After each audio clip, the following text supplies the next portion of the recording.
मेरे से एक बहुत कॉमन क्वेश्चन पूछा जाता है कि औरत कितना अंदर ले सकती है, कितना लंबा उसे सेटिस्फाई करेगा, कितना ब्रॉड होना चाहिए, कितना उसे पसंद है और कितने से उसे चरम सुख मिलता है।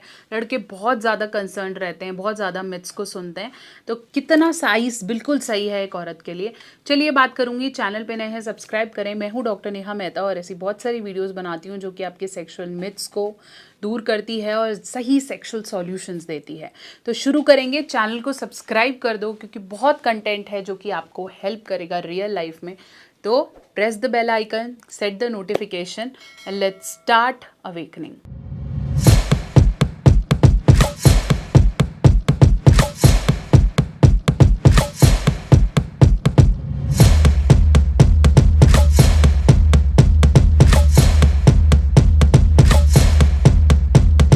तो चलिए हम बात कर रहे थे कि क्या साइज़ एक औरत को सेटिस्फाई करता है और कितना अंदर वो ले पाती है। सबसे पहले समझेंगे कि जो फीमेल का वजाइनल कैनाल है, जहाँ आप बात कर रहे हैं, मैं आपको एक डायग्राम से यहाँ समझाने की कोशिश करती हूँ। अगर आप ऐसे एक्सप्लेन करते हैं कि ये फीमेल का वल्वल एरिया, ये बाहर का आपका क्लिटोरिस है, ठीक है, ये वो वल्वा है जो कि आपको दिखता है। किसी का स्क्वीज्ड है, किसी का पिंक है, किसी का रैबिट हेड है, तो ये बाहर का वल्वा है, ठीक है, जिसे हम योनी कहेंगे। इस योनी में कुछ लिप्स हैं, ठीक है, जो कि लाल होते हैं या पिंक होते हैं, तो ऐसे लिप्स हैं। और यही योनी के थोड़ा ऊपर यूरिन आता है और ये जो पर्टिकुलर होल है जिसे हम वजाइनल होल कहते हैं। तो बाहर वाला एरिया वल्वा, ये वाला वजाइना, इसके ऊपर एक छोटा सा सॉफ्ट टच का एरिया है जिसे हम क्लिटोरिस कहते हैं। पतला सा ऐसे ट्रायंगल शेप का, जिससे आप हाथों से हिलाएंगे या मसाज करेंगे तो फीमेल को वही सेंसेशन आती है जो लड़के के पेनिस छूने से या उसको टच करने से आती है। तो जब आप इसको सहलाएंगे तो क्लिटोरिस स्टिमुलेशन होगा और यहाँ पे एग्जैक्टली टच करेंगे तो वल्वा प्लेजर देगा और यहाँ पे जो है वो है आपका वजाइनल ओपनिंग। अब ये वजाइनल ओपनिंग अगर मैं समझाने की कोशिश करूं तो ये है बहुत बड़ी। देखो जितना ये बॉटल पूरा है, हो सकता है इतना बड़ा हो, लेकिन ग्रीन पार्ट से अपर, इस ग्रीन पार्ट के ऊपर कोई फीलिंग नहीं है, ठीक है। ये पूरे पार्ट में सर्विक्स है, फिर यूट्रस स्टार्ट, मतलब गर्भाशय शुरू हो जाता है। तो उसके अंदर अगर आप कुछ कर भी रहे हो या कुछ डाल भी रहे हो तो फीलिंग नहीं है, दर्द है उल्टा, तो प्लेजर नहीं है। समझ में आया? सिर्फ ये शुरू का पार्ट है जिसके अंदर सबसे ज़्यादा खून का प्रवाह है, जिसके अंदर अगर आप उंगली से सिर्फ छू भी रहे हो ना तो शील फील और अगर आप इसको ज़ोर से कुछ कर भी रहे हो तो यहाँ पेन है। इसके बाद ये सिर्फ स्किन है जो बच्चे के टाइम पे ज़्यादा एक्टिव हो जाती है। तो ये जो 2.5-3 इंच का एरिया है, ये सबसे ज़्यादा ब्लड फ्लो वाला एरिया है। और अगर आप इस 2.5-3 इंच के एरिया में ज़्यादा से ज़्यादा स्टिमुलेशन और प्लेजर दे पाओ ना, तो आपका साइज़ कम भी है ना तो भी वो संतुष्टि देगा। लेकिन अगर आपका साइज़ 7-8 इंचज़ है, वो इस आगे वाले एरिया में प्लेजर दे ही नहीं रहा। इसको ऐसे समझाते हैं कि मान लेते हैं आप कहते हो भाई मेरा साइज़ तो 7 इंचज़ है, 6 इंचज़ है, आप पेनिट्रेट कर रहे हो, आपने पेनिट्रेट किया और आप लेके जा रहे हो बिल्कुल अंत तक। आई होप आप देख पा रहे हो। तो आप बिल्कुल अंत तक यहाँ लेके जा रहे हो, यहाँ पे आप कर रहे हो, दिस विल नॉट हेल्प क्योंकि यहाँ पे प्लेजर ही नहीं है।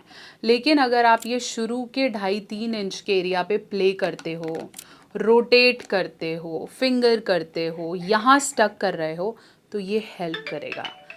इसलिए हमेशा बोला भी जाता है कि अगर आपने करना है तो ऊपर की तरह वॉल पे करें, नीचे की वॉल्स पे करें, साइड वॉल्स पे करें, रोटेशंस दें, ये ज़्यादा इम्पॉर्टेंट है।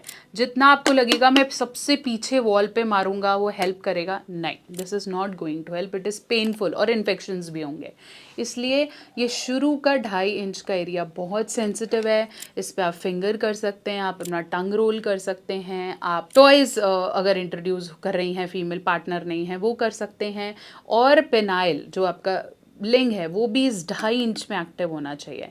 इसके लिए आप ऊपर नीचे साइड, दोनों साइड्स रोटेशन, ठीक है, hand cupping, double hand, single finger, इस हिसाब से आप कैसे भी कर सकते हो। इसलिए वो मेल जिनका साइज़ उन्हें लग रहा है कि हाँ उसका तो उतना बड़ा दिख रहा है, मेरा नहीं दिख रहा है, अगर आपका मशरूम साइज़ भी है, आपका हैमर साइज़ भी है, छोटा साइज़ भी, कितने तरीके के होते हैं वो आप इस वीडियो में देखो, लेकिन अगर आपका छोटा भी है तो भी आपको कंसर्न नहीं लेना है कि ओ माय गॉड मैं कैसे काम करूँगा। एक एवरेज साइज़ की अगर मैं बात करूँ तो एक एवरेज मेल पेनिस का साइज़ इरेक्टेड होना चाहिए 5 से 5.25 inch.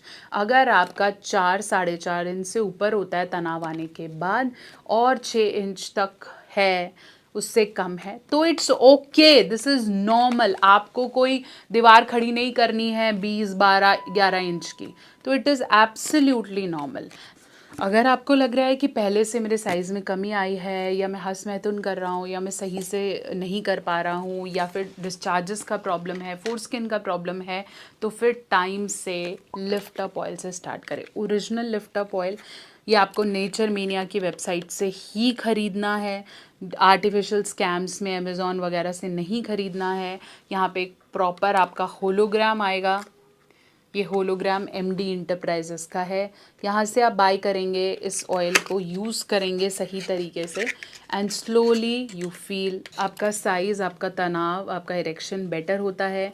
Nature mania lift up oil ordered from the website, इसके अंदर अश्वगंधा, शतावर, क्लोव और सफ़ेद म्यूसली है, जो कि नसों की ग्रोथ के लिए बहुत अच्छी है। आपको सेंसिटिविटी है, आपको फोर स्किन इश्यूज़ है, फिमोसिस जैसा लग रहा है, nature mania lift up oil MD enterprises सही रिकमेंडेशन है जिससे आप इस्तेमाल कर सकते हैं। लिंक मैं दे देती हूँ आपको डिस्क्रिप्शन बॉक्स में, इसलिए अब उन मिथ्स में नहीं पड़ें कि बहुत लंबा होता है और बहुत पावरफुल फील कर रहे हैं। कई लोग मेरे कमेंट सेक्शन में लिखते हैं कि मेरा तो 12 इंच का है, मेरा 10 का है। अरे नहीं, ज़रूरत है, ज़रूरत यह है कि आपको सही टेक्निक पता हो और आपको उस 2.5 इंच में मज़ा देना आता हो, उसको उस 2.5 इंच में प्ले करना आता हो, तो वो सीखना ज़रूरी है, रैदर देन सीखना कि भाई मैं साइज़ बड़ा कर लूँ। उस पर आपने कंसंट्रेट नहीं करना है। तो आशा करती हूँ मेरी वीडियो आपके बहुत से डाउट्स को क्लियर कर पाई है। चैनल पे नए हैं ज़रूर सब्सक्राइब कर दो और ऐसे बहुत सारे वीडियोस के लिए कनेक्टेड रहो। Nature mania lift up oil का लिंक मैं आपको डिस्क्रिप्शन बॉक्स में देती हूँ, वहीं से खरीदेगा। Don't buy it from Amazon, Flipkart, वहाँ फेक है। And stay connected.